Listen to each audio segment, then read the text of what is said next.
Hello friends, இன்றைக்கி நம்ம இந்த வீடியோவில் ஓட்ஸை வச்சு 4 பிரேக்ஃபாஸ்ட் ரெசிபீஸ் எப்படி பண்ணுறதுன்னு பார்க்கலாம்.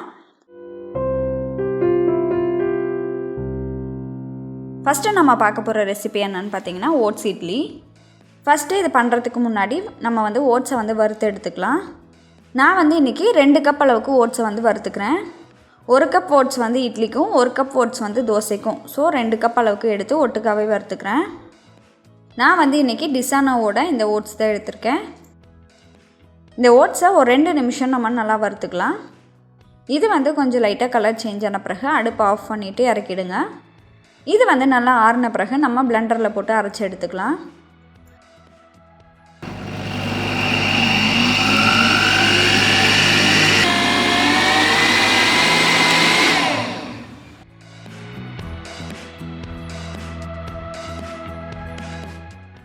இந்த மாதிரி நல்லா பவுட்ரு பண்ணிக்கோங்க. இப்போது ஒரு ஃப்ரை பேனில் 2 டீஸ்பூன் அளவுக்கு ஆலிவ் ஆயில் எடுத்திருக்கேன். நான் இன்றைக்கி டிசானாவோட எக்ஸ்ட்ரா விர்ஜின் ஆலிவ் ஆயில் சேர்த்துருக்கேன்.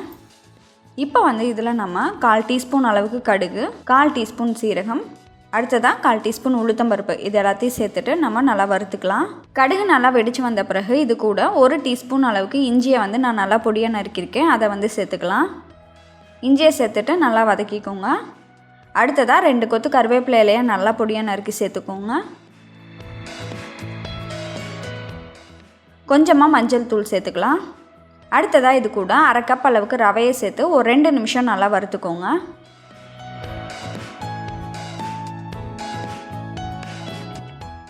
இப்போ பாருங்கள், ரவையை நல்லா வறுத்தாச்சு.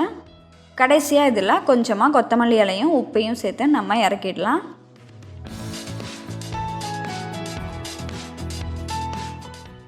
இப்போது இதை வேறு ஒரு பவுலுக்கு மாற்றிக்கோங்க.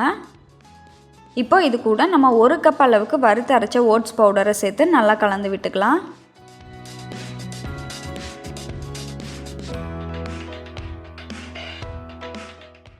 இப்போது இது கூட 1/2 கப் அளவுக்கு தயிர் சேர்த்துக்கோங்க.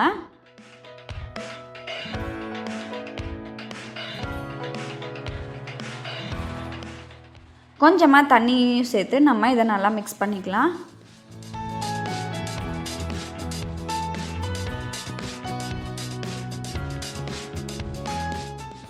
இந்த அளவுக்கு கொஞ்சம் திக்கான பேட்டர் ரெடி பண்ணிடுங்க.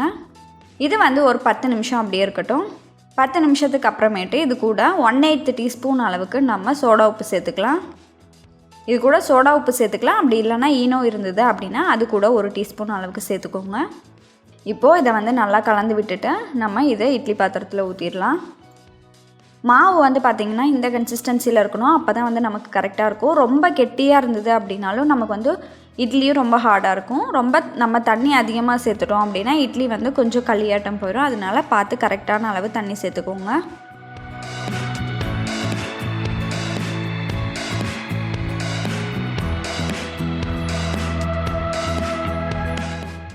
இப்போ பாருங்கள், நம்மளோட ஓட்ஸ் இட்லி சூப்பராக ரெடி ஆகிடுச்சு.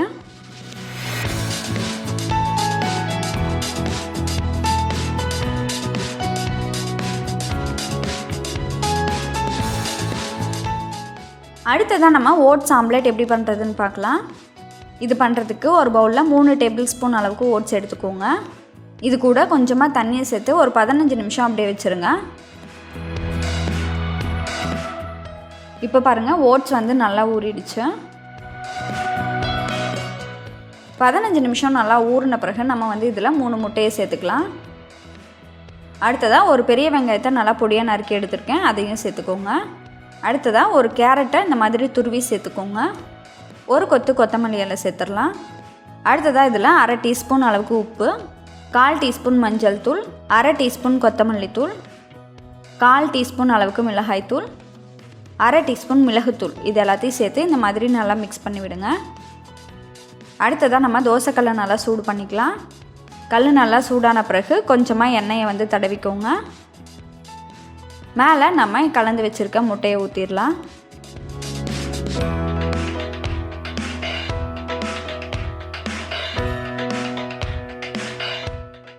இது 1 நிமிஷம் நல்லா வெந்த பிறகு இன்னொரு சைடு திருப்பி போட்டு நம்ம 2 சைடும் நல்லா குக் பண்ணி எடுத்துடலாம். அவ்வளோதான், நம்மளோட ஓட்ஸ் ஆம்லெட் ரெடி ஆகிடுச்சு. இதே மாதிரி மீதி உள்ள ஆம்லெட்டையும் போட்டு எடுத்துருங்க. அடுத்ததாக நம்ம ஓட்ஸ் தோசை எப்படி பண்ணுறதுன்னு பார்க்கலாம்.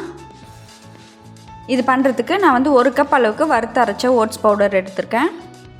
இது கூடவே 1/2 கப் அளவுக்கு ரவை சேர்த்துக்கோங்க.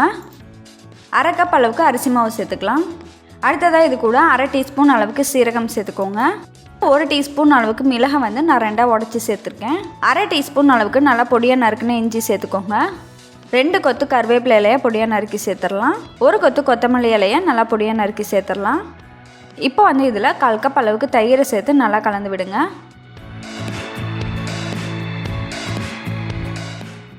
அடுத்ததாக கொஞ்சமாக தண்ணியை ஊற்றி நம்ம நல்லா மிக்ஸ் பண்ணி விட்டுறலாம்.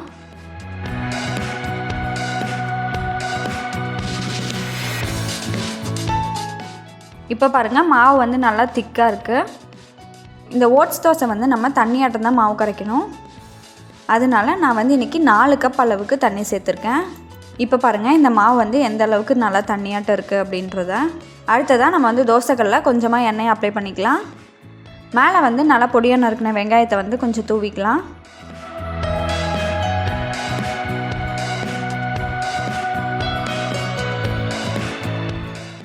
இப்போ நம்ம நல்லா தண்ணியாட்டம் கரைச்ச ஓட்ஸ் மாவை இதில் ஊற்றிடலாம். இந்த ஓட்ஸ் தோசை வந்து ரெடி ஆகிறதுக்கு கொஞ்சம் டைம் எடுக்கும். நம்ம நார்மல் தோசை மாதிரி சீக்கிரமாக வந்து ரெடி ஆகாது.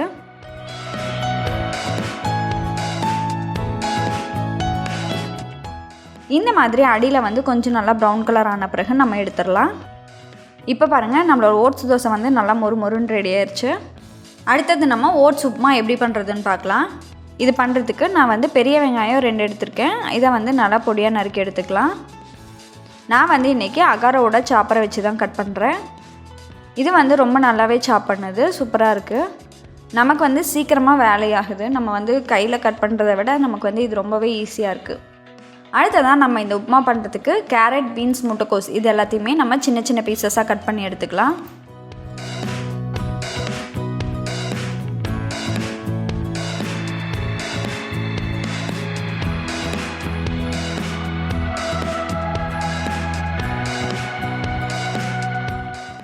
அடுத்ததான் ஒரு பாத்திரத்தில் 3 டீஸ்பூன் அளவுக்கு எண்ணெய் ஊற்றிக்கோங்க.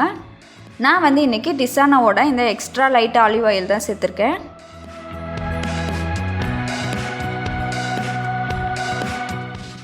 அடுத்ததாக இதில் 1/2 டீஸ்பூன் அளவுக்கு சீரகம் சேர்த்துக்கோங்க. நம்ம பொடியாக நறுக்குன வெங்காயத்தையும் சேர்த்துக்கலாம். வெங்காயம் வந்து ஒரு 2 நிமிஷம் நல்லா வதக்கிக்கோங்க. இப்போ வந்து இது கூட 2 கொத்து கருவேப்பிலை இலையை சேர்த்துக்கலாம்.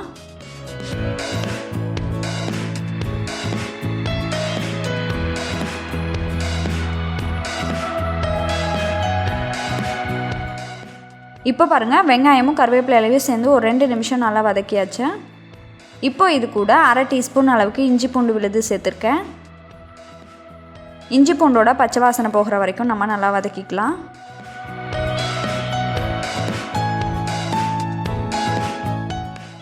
அடுத்தது இதில் நம்ம கட் பண்ணி வச்சுருந்த வெஜிடபிள்ஸை சேர்த்துக்கோங்க.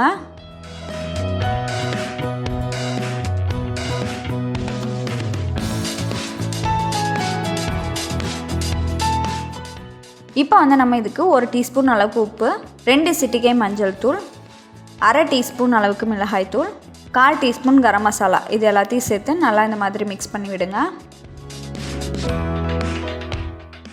இப்போது இதை வந்து நம்ம மூடி வச்சு ஒரு 5 நிமிஷம் நல்லா வேக வச்சுக்கலாம். இந்த கேரட், பீன்ஸ் எல்லாம் கொஞ்சம் நேரம் நல்லா வேகட்டும். இடையில ஒரு டைம் ஓப்பன் பண்ணி நல்லா கிளறி விட்டுக்கோங்க. இப்போ பாருங்கள், நம்மளோட காய்கறி எல்லாம் நல்லா வெந்துருச்சு. இப்போ வந்து இது கூட 1 கப் அளவுக்கு ஓட்ஸை சேர்த்து ஒரு 2 நிமிஷம் நல்லா வதக்கிக்கோங்க.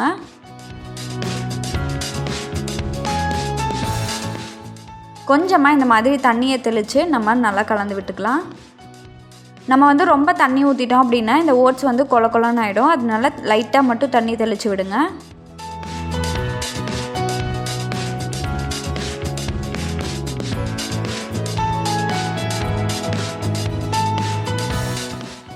தண்ணி தெளிச்சுட்டு நல்லா கலந்து விட்ட பிறகு நம்ம ஒரு 2 நிமிஷம் இதை மூடி வச்சிடலாம். ரொம்ப நேரம் மூடி வைக்கணுன்ற அவசியம் இல்லை. 2 நிமிஷம் மட்டும் மூடி வச்சுட்டு நம்ம வந்து இதை ஓப்பன் பண்ணி கிளறிடலாம்.